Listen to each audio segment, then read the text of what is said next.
Mabilis, maaliwalas, ganyan ko ilarawan ang bagong bukas na Line 5 ng TTC na may biyahe mula Mount Dennis Subway Station to Kennedy Station. Bonjour!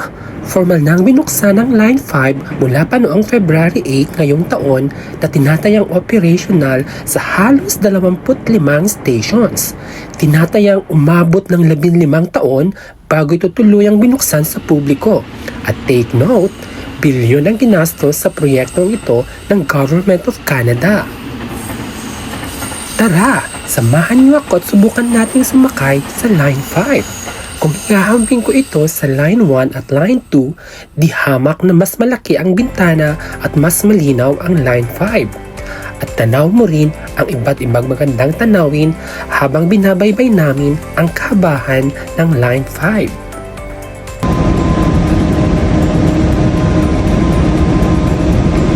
Next station, Hachette Station, Keelsdale, Keelsdale Station.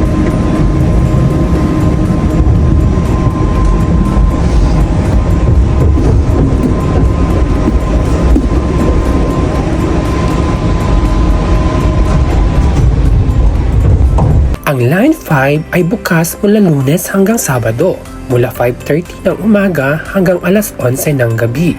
At tuwing Linggo naman, mula 7:30 ng umaga hanggang alas 11 ng gabi. Tandaan, bumabiyahe ang mga train every 4 minutes. Mula sa loob ng train, lumipat ako mula sa unahan, malapit sa may likuran ni TTC driver. Dito, tanaw natin ang kabuuan ng tunnel. Amazing, di ba? Ang galing! Sadyang napakahusay at moderno ang pampublikong transportasyon para sa mas mabilis at ligtas na biyahe ng mga commuters tulad ko. Nako, mapapasana all na lang ako. Hanggang dito na lang. Salamat mula sa susunod na biyahe natin dito sa Toronto.